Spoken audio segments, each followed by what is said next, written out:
A $138 million supertanker sits anchored in the Gulf of Oman right now, fully loaded with 2 million barrels of crude oil, going absolutely nowhere.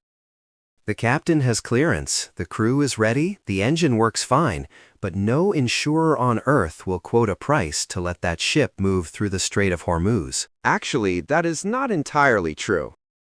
One London broker did offer a quote last week, and it came back at $14 million for a single 7-day transit, just the insurance premium, not fuel, not crew wages, not port fees, just the mathematical cost of maybe getting hit by an Iranian missile. The ship owner in Athens looked at that number, closed his laptop, and told his fleet to stay put. Multiply that decision by 500, and you have the largest oil supply shock in the history of the petroleum industry. That is exactly what we are going to break down today. This is hidden economy. The Red Sea itself is a secondary risk zone because the Houthis can threaten shipping through the Bab el-Mandeb Strait.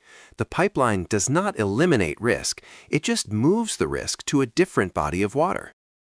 The political fallout is landing squarely on the one metric that actually decides American elections. A Reuters Ipsos poll from this week shows 78% of Americans call inflation a very big personal concern. Trump's overall approval sits somewhere between 36 and 42%, depending on the poll. But his economic approval, the number that actually matters at the ballot box, has cratered. Only 31% approve of his handling of the economy, according to AP Norc. Only 29% approve of his handling of inflation. That is lower than immigration, lower than crime, lower than every other issue. The economy was supposed to be his strongest card, and gasoline prices are erasing that advantage faster than any military narrative can rebuild it. The White House response has been to maximize the military storytelling.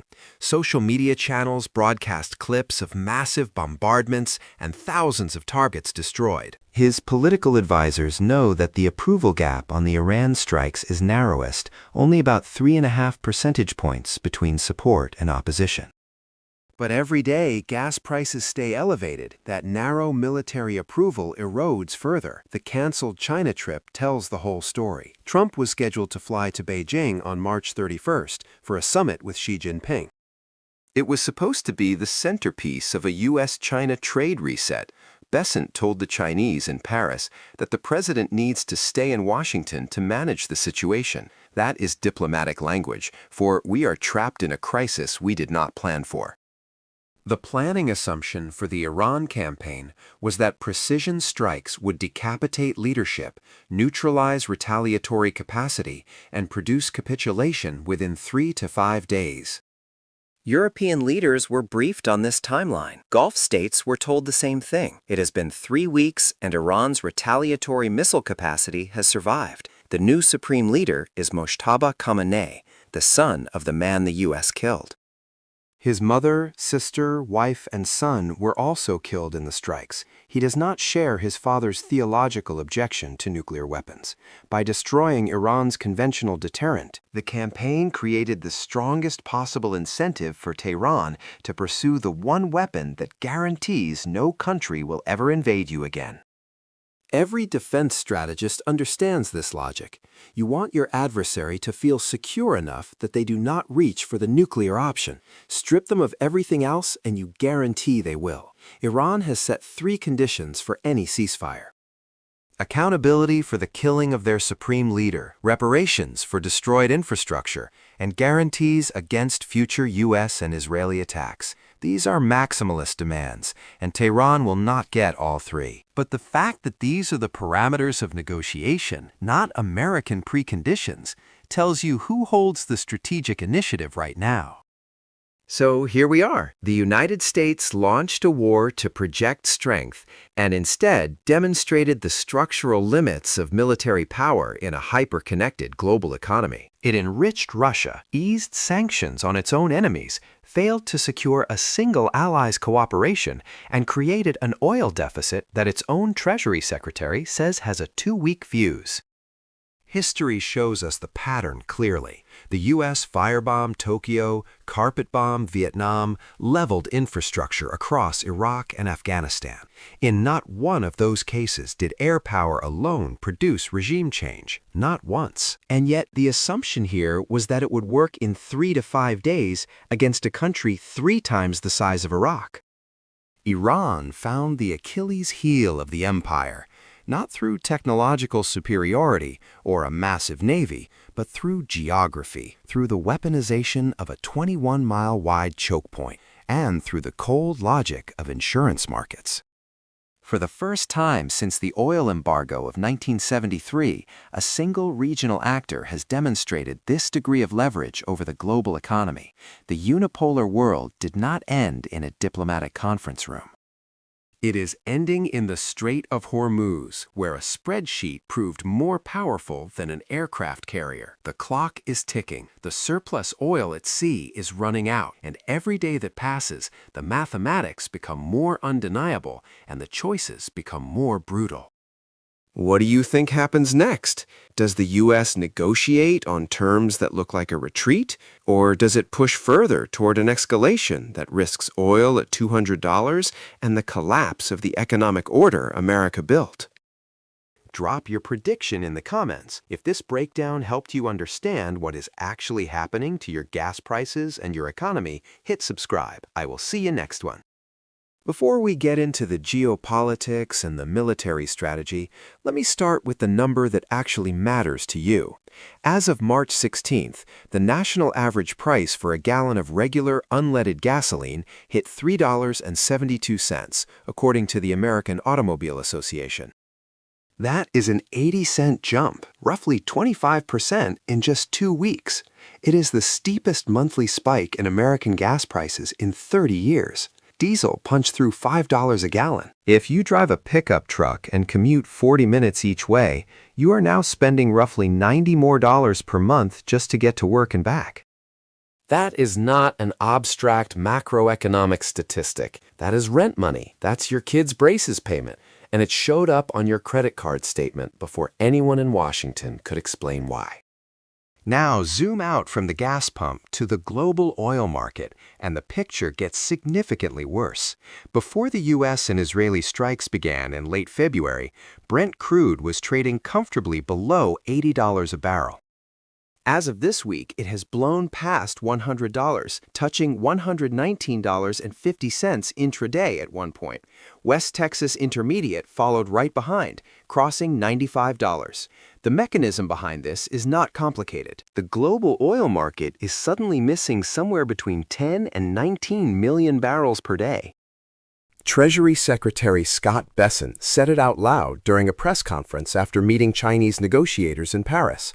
He admitted the global market has roughly 10 to 14 million barrels of daily deficit, and that the surplus oil floating at sea gives us maybe 2 weeks before a structural physical shortage sets in.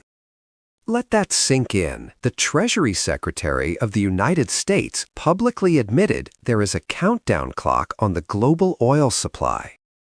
Goldman Sachs ran the numbers on what this means for your wallet.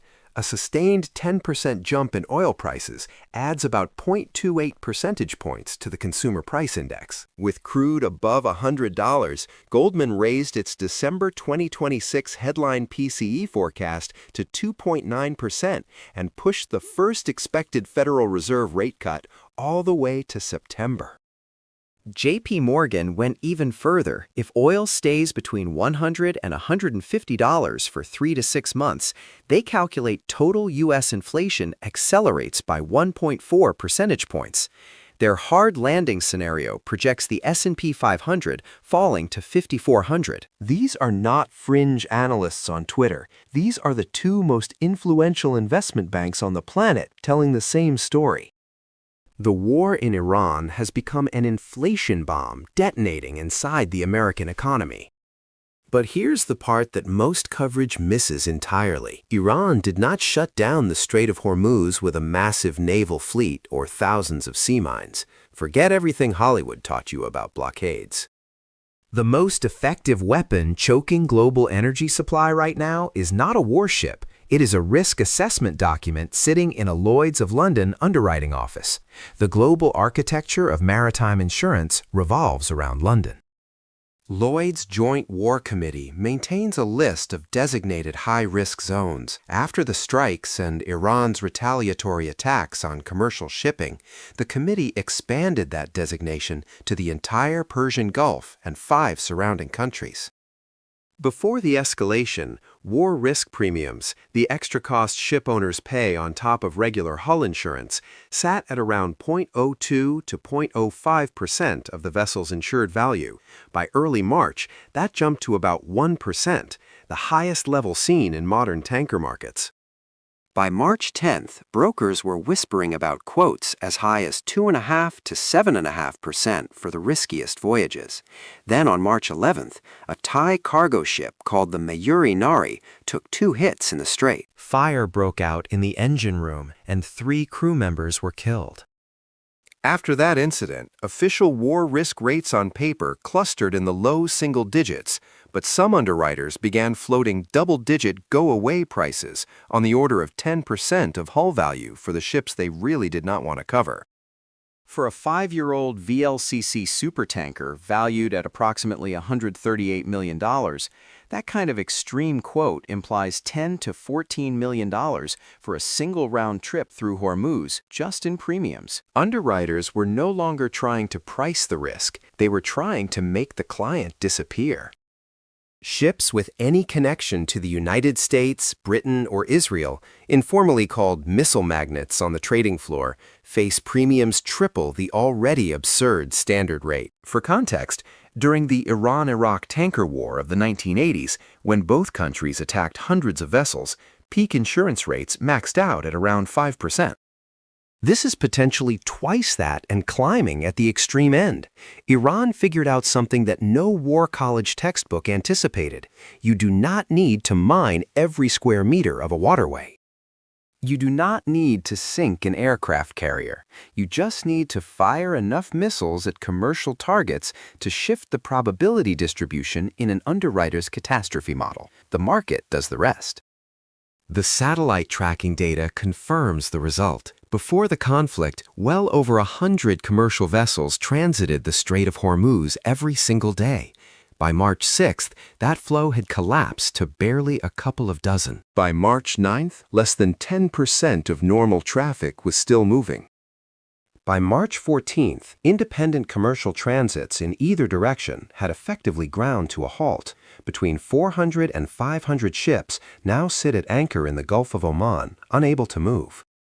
Around 20 million barrels of oil that normally flows through Hormuz is now effectively trapped in a war risk zone, and at least 8 to 10 million barrels of that has vanished from global markets, not because of a physical barrier, but because of rational economic decisions. A ship owner in Singapore looked at a $14 million insurance quote and said, "I am not risking a $200 million vessel for that."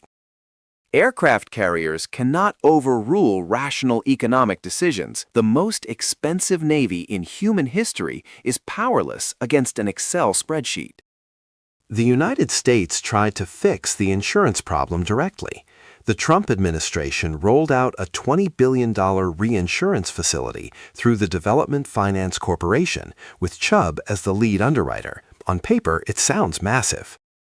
In practice, industry experts immediately pointed out a critical flaw. The program covers hull and cargo, but it does not address liability coverage. If a missile strikes a tanker and causes an environmental disaster, the liability exposure alone could exceed the hull value.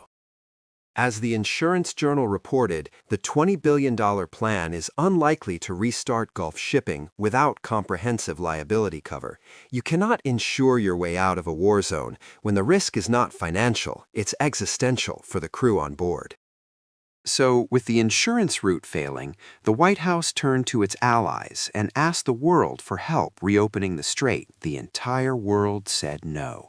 And the list of refusals is historic, so let me walk you through them. Germany went first.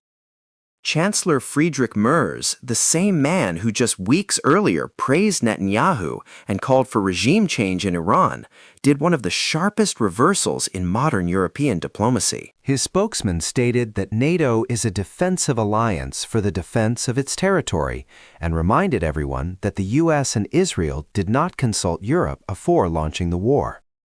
German Defense Minister Boris Pistorius added his own jab, asking publicly what Donald Trump expects from a handful of European frigates in the Strait of Hormuz that the mighty U.S. Navy cannot handle. Spain's Prime Minister Pedro Sanchez officially denied the United States access to jointly operated bases in Rota and Morón for strikes against Iran, warning against the illusion that bombs solve the world's problems. Britain's Keir Starmer, whose country prides itself on the so-called special relationship, ruled out any NATO mission in the Strait and said the UK would not be drawn into a wider war. Japan and Australia confirmed they would not participate either. The consensus across every major ally was identical. This is not our war. But the most devastating refusals came from the countries that actually host American military bases: the UAE, Saudi Arabia, Qatar, the pillars of U.S. force projection in the Persian Gulf. All communicated through official and unofficial channels that they will not allow their airspace, territory, or bases to be used for strikes against Iran. Think about what that means. In the first 48 hours of this conflict, Iran launched hundreds of ballistic missiles and drones at American bases, civilian airports, and energy infrastructure on the territory of these exact countries. The fundamental premise of the U.S. basing arrangement, that American presence serves as an absolute deterrent, collapsed overnight. As one senior Arab official reportedly put it, they started this war for Israel and then left us alone to face the attacks. These Gulf states are now conducting quiet negotiations directly with Tehran. Some are reportedly exploring force majeure clauses in their bilateral military agreements with Washington. Countries that hosted American military power for decades are now more afraid of their neighbor across the water than they are dependent on the superpower that built the bases. The bases went from being security umbrellas to missile magnets. After every ally said no, Trump did an about-face on Tuesday, telling reporters the U.S. does not need help and never really did. That is the diplomatic equivalent of being rejected at prom and loudly telling everyone you never wanted to go anyway. Now, let me describe the most ironic consequence of this entire war, the part that should make your blood boil if you care about strategy. The United States, with its own hands, enriched its principal geopolitical adversary. In February 2026, before the strikes, Russia's oil export revenues had fallen to $9.5 billion. Sanctions were working. Ukrainian drone strikes had damaged refining infrastructure. The price cap was partially effective. Then Trump launched strikes on Iran, and everything reversed. With Middle Eastern crude suddenly unavailable or insanely expensive to insure, the world's two largest oil importers, India and China, pivoted aggressively to the only major suppliers still accessible by sea without transiting a war zone. Russia. The result was immediate. Russian Urals crude delivered to India's west coast hit a record price of $98.93 per barrel by mid-March. The discount to Brent collapsed to just $4.80, the narrowest in 4 months. India's imports of Russian oil surged 50% in the first 11 days of March, reaching 1.6 million barrels per day. In the first 2 weeks of the conflict, Russia earned approximately 6 billion euros from fossil fuel exports, and $890 million of that was pure war premium, revenue that exists only because the United States chose to bomb Iran. The sanctions regime that took Western nations 2 years to carefully build was demolished in 2 weeks, not by Russian cleverness, but by American military action. Then came what I believe will be studied in international relations courses for decades. On March 12th, Treasury Secretary Bessent announced a 30-day general license, first for India, then expanded to all buyers worldwide, officially authorizing the purchase of sanctioned Russian crude oil already loaded on tankers at sea. Read that again. The United States of America formally authorized countries to buy the exact Russian oil it spent years trying to remove from global markets. Because the war it started against Iran created a deficit so severe that the alternative was empty gas stations in Texas and Florida. Besant went further, acknowledging that the Treasury was also allowing Iranian tankers to transit the strait unmolested to prevent a total collapse of global supply. The strategic contradiction is staggering. A military campaign designed to neutralize Iran simultaneously forced the U.S. to lift sanctions on Russia and look the other way on Iranian oil exports. Ukraine's President Zelensky called it not the right decision. He is probably understating the case. Approximately 100 million barrels of Russian oil that had been stranded at sea by previous sanctions are now flowing freely into global markets at near Brent prices, directly into the Kremlin's coffers. Meanwhile, the IEA, the International Energy Agency, announced the largest emergency reserve release in history. 32 member countries unanimously agreed to put 400 million barrels onto the market. That sounds enormous until you do the math. 400 million barrels covers roughly 20 days of the supply normally flowing through Hormuz, and it takes weeks to actually deliver. The U.S. separately released 172 million barrels from its own strategic petroleum reserve. It did not bend the price curve. You cannot bail out an ocean with a teaspoon. Supertanker charter rates from the Middle East to China hit a record $424,000 per day, quadrupling within a single week. Even ships willing to take alternative routes are stuck in bottlenecks. Saudi Arabia activated its east-west pipeline, the Petroline, running 1,200 kilometers from its eastern oil fields to the Red Sea terminal at Yanbu. Aramco pushed it toward its theoretical maximum of around 7 million barrels per day. Subtract roughly 2 million for domestic refinery needs, and on paper, you get about 5 million barrels of export capacity. Add the UAE's Abu Dhabi to Fujairah pipeline at roughly 1.5 million, and the headline alternative capacity looks like 6.5 million barrels per day, against a normal Hormuz flow of about 20 million. In practice, port bottlenecks and terminal limits mean the real rerouted flow is closer to a third of normal volumes, rather than a clean 6.5 out of 20. But the basic math stands. At best, you can replace only 1 in 3 barrels that used to sail through Hormuz. And the sudden rerouting created a port bottleneck at Yanbu, where average ship waiting time tripled from 15 hours to 51.